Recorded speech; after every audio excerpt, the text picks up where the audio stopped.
ব্যক্তিগতভাবে আমি কিন্তু অনেক কিছু শিখেছি আপনাদের কাছ থেকে। আমি ব্যক্তিগতভাবে আমাদের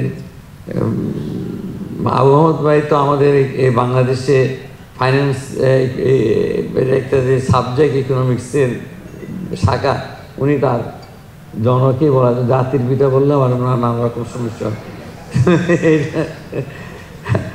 আবু আহমদ ভাইয়ের সাথে আমার পরিচয় বহুদিনের, তো ওনার কিছু কিছু কথা আমার প্রায় মনে পড়ে। উনি খুব ফ্রেন্ডলি ওয়েতে অনেক কথা বলতে পারেন। তার মধ্যে একটা ছিল, উনি যখন প্রথম কানাডাতে পড়তে যান, তো উনি রাত্রে গিয়ে পৌঁছান, তো ওনাকে ইয়েতে নিয়ে যায়। আমার মনে হয় মাইন্ড করবেন না, আমার পাস। উনি সকাল ওখানে স্টুডেন্ট ডরমেটরিতে ওনাকে রেখেছে, হাই রাইস। সকালবেলা উঠে উনি দেখেন পার্কিং লটে প্রচুর গাড়ি। উনি মনে করলেন যে কোনো কনফারেন্স হচ্ছে না, এত গাড়ি। তো লোক তোমাকে জিজ্ঞেস করলো, বা এখানে কোনো কনফারেন্স? না, এদের তাহলে এত গাড়ি কেন? বলছে ছাত্রদের গাড়ি। ছাত্রদের ওর গাড়ি থাকে, এইটাই আমার কাছে। এরকম আমরা তো প্রথম বিদেশে চাই, এরকম ছোটো ছোটো অনেক কিছুতে আমরা অবাক হয়েছি। যে যেমন আমার কাছে অবাক লেগেছে টেলিফোন পাওয়া।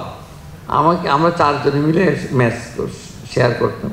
আমাদের সিনিয়র ভাই বললেন যে তোমরা একটা টেলিফোন নিবা, টেলিফোন ইজ ভেরি ইম্পর্টেন্ট, এটা আইডি কার্ডের মতো কাজ, যেখানে যায় টেলিফোন নাম্বার জিজ্ঞেস করে তোমার। তো আমরা চিন্তা করলাম যে আমরা সব এখানে আসছি কাজ করে করে লেখাপড়া করার জন্য, উনি আবার কি এক টেলিফোন। আমার দেশে টেলিফোন পাওয়া তো একটু বিরাট ব্যাপার। তারপর আমি চালাকি করে বললাম সবাইকে যে এটা আমি দায়িত্ব নিলাম, আমার নামে একটা টেলিফোন হবে, এটা মানে আমার কাছে। আমি ওটা বলি নেই, তো ওদেরকে ভাবতে গেলে যে তোমাদের অনেক কষ্ট হতে পারে, আমি করবো আর কি কাজ। ওই বললো যে ইউনিভার্সিটি যাওয়ার পথে আপনার বাস চেঞ্জ করতে হতো। উনি বলিয়ে দিয়েছেন আমাদের বড় ভাই যে এখানে বাস চেঞ্জ করবো, ওখানে নামলে দেখবে অফিস আছে, ওখান থেকে টেলিফোনের এটা নিয়ে তারপরে নেক্সট বাসে চলে। তা আমি যথারীতি নেমে গেলাম।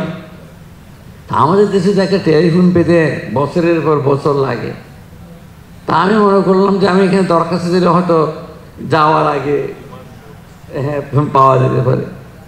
নাম নিয়ে বললাম যে ভাই আমাদের তো একটা টেলিফোন দরকার। তা জিজ্ঞেস করলো জ্যাক আছে নাকি? তো আমি জ্যাক মানে কি আমি বুঝলাম না। তো বলো যে এরকম প্লাগের মতো লাগানো হবে। আমি তো জানি না। আচ্ছা ঠিক আছে, আমরা বাইর করতে পারবো। তোদের হিসাবের মধ্যে আছে। আমাকে ব্যাগের মধ্যে টেলিফোন ইয়ে আছে না, ডাইরেক্টরি সহ দিয়ে দিল। আমি তো দেখবি তারপরে বাসে বসে খালি খুলি করে দেখতেছি এটা কি পাইলাম, এটা কি সত্যি খেলনা টেলিফোন দিল না। এই মানে আমাদের কোন জায়গা থেকে কোন জায়গায় যাওয়া এবং কোথায় আমরা এসেছি বাংলাদেশ আজকে, সেটা বোঝানোর জন্য এই গল্পগুলি বললাম। আমরা কিন্তু অনেক এগিয়েছি। এই যে এক্সপিরিয়েন্স, আমরা কখনো কম্পিউটার দেখিনি। আরে ওখানে স্যার প্রথমে কম্পিউটার। হ্যাঁ, আমার মনে আছে আমি 1978-এ আমরা এখানে পাবনা উল্লাপাড়া খুবই প্রগতিশীল মানে উপজেলা আর কি, তখন তো উপজেলা বলতো না। তখনকার দিনে 3টে সিনেমা হল ছিল পাবনায়। আমরা একটা রিসার্চ অর্গানাইজেশনের ডাটা কালেকশনের জন্য চাকরি নিয়েছিলাম, এই পরীক্ষার রেজাল্টের জন্য ওয়েট করতে হতাম।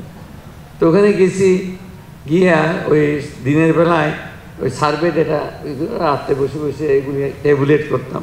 তা আমরা লোকাল কলেজে ছাত্রদেরকে ইউজ করছি ডেটা কালেকশনের জন্য, কারণ আমাদের চিনি না গ্রামগঞ্জ। তো ওখানে রাত্রে ওরা যখন নিয়ে আসতো কোয়েশ্চেনিয়ার, আমরা বসে বসে ট্যাবুলেট আমরা হাতে করতাম। আমাদের মধ্যে একজনে একটা খুবই রুডিমেন্টারি ক্যালকুলেটার ছিল, তার ভাই আমেরিকাতে আছে, ভাইয়ের জন্য পাঠাইছে। এই ক্যালকুলেটার তখন এই প্রথম দেখা যায়, দেখি এই ক্যালকুলেটার যখন স্কুল ইউনিভার্সিটি কলেজের ছাত্ররা দেখে, তারা কি আর অন্য বন্ধু থেকে পড়ছে, কেউ বিশ্বাস করে না। একদিন আমরা দেখি যে আমাদের ম্যাচের সামনে একটা জনসমুদ্র। আমরা তো ভয় পেয়ে গেছি কোনো আমাদেরকে আক্রমণ করতে আসছে কিনা। তো বলেছে না ভাই, এই তো বলছে কি নাকি কি টিপ দিলে কি বাইরে হয়ে যায়। এই সত্য বলছে না মিথ্যা বলছে না দেখার জন্য আসছে, আমাদের একটু দেখান। তো সেই অবস্থা দেখে এখন আমাদের এই যে প্রত্যেকের হাতে এটা আছে, বাচ্চারও মানে, এবং আমাদের মোবাইল পেনিট্রেশন কিন্তু is very high compare to our income level. So আলহামদুলিল্লাহ আমরা অনেক দূর এগিয়েছি। দুঃখের খবরও আছে, গত 15 বছরে যে ঘটনাগুলি হয়েছে, ইমন বলেছে এখানে যে এই ঝঞ্ঝাট ইয়ে করার জন্য এটা সহজ ব্যাপার না। তবুও আমরা দায়িত্ব যখন নিয়েছি আমরা চেষ্টা করছি। আমি 2 দিন আগে স্যার আমাকে ডেকেছিলেন, মাঝে মধ্যে উনি ডাকেন একা কিছু কথা বলার জন্য। তো প্রথম প্রশ্ন করেছেন উনি আমাকে ক্যাপিটাল মার্কেটের অবস্থা কি। তা আপনাদেরকে বলার এই জন্যই যে উনি দিনরাত চিন্তা করছেন কিন্তু এটা নিয়ে। তো এটা আগেকার সরকার করেছিল না জানি না, আমার কাছে মনে হয় যে ক্যাপিটাল মার্কেটটা এখানে একটা মেইন স্ট্রিম ইকোনমির সাথে কিন্তু সম্পৃক্ত মনে করে নাই কোনো সরকার, আমার কাছে তাই মনে হয়। যেটা এটা হ্যাঁ, আমি দেশে থাকি না, আমি বিদেশে জানেন সেটেল, কিন্তু এবং আমার সাবজেক্ট এরিয়াও না, যেটা আমাদের আবু মোহাম্মদ ভাইয়ের সাবজেক্ট এরিয়া ইকোনমিক্স ফাইন্যান্স পড়িও নেই, পড়েও নেই। আমার যার ধারণা হচ্ছে পত্রপত্রিকায় নিউজ পড়ি দেখি, ওটুকুই আমার ধারণা। আপনাদের কাছ থেকে কুইকলি আমি লার্ন করলাম যে মার্কেট পার্টিসিপেন্টকে, মিউচুয়াল ফান্ডের ভূমিকা কী, মার্চেন্ট ব্যাংকদের ভূমিকা কী, এগুলি। আবু মোহাম্মদ ভাই তো শিক্ষক হিসেবে সবসময় আমার বড় ভাই, উনি আমাকে একটা লেসন দিয়ে দিলেন, পাই গেলাম, বুঝে গেলাম যে ব্যাপারটা মোটামুটি এরকম। আইসে নিয়ে আপনাদের সাথে ইন্ডিভিজুয়ালি কথা বলেছি, সাইবার ভাইয়ের সাথে কথা বলেছি, আপনাদের অনেকের সাথে কথা বলেছি, লার্ন মাকসুদের কাছ থেকে লার্ন করে। এই যে নেগেটিভ ইকুইটির কথাটা আসলো, আমি প্রথম শুনলাম নেগেটিভ ইকুইটি বলে একটা জিনিস। আমি তখন না, ইনফ্যাক্ট আমার তো মিথ্যা কথা বলার কোনো দরকার নেই।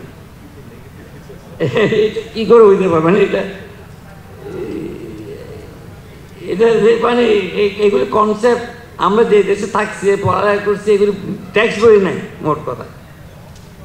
তো যখন ট্যাক্স বই নেই, এটা ট্যাক্স বই সলিউশনও নেই। কোনো জিনিস ট্যাক্স বই আলোচনা করলে বিভিন্ন দেশে এই হয়েছে ওই একটা সলিউশন পাওয়া যায়, তাই না? আমাদেরকে, আমরা খুব ইনোভেটিভ নেশন, একটা জিনিস বাইর করলাম নেগেটিভ ইকুইটি, এবং এখন তাই আমি তখন ব্যাংককে আমাকে মাকসুদ ফোন করতে এই সমস্যা, আমার কোনো সমস্যার সমাধান দিতে হয়। একটা মাথায় যেটা আসছে সেটা দিয়ে দিচ্ছি, যেভাবে আপনি যেটা বললেন এটা ঢালাওভাবে করা একটা কমন সেন্স। এক একজনের সুবিধা অসুবিধা একরকম, ঢালাওভাবে করলে হয় কি, নোবডি টেকস রেসপন্সিবিলিটি। তখন এটা আবার সে একই আবার এই ওই ঠিক মনে করেন আপনাকে ওরা 2030 সাল পর্যন্ত চাইলো, ঠিক 30 সালের আগে এসে আবার দেখা গেলো যে আরে আবার কিছুদিন দেন।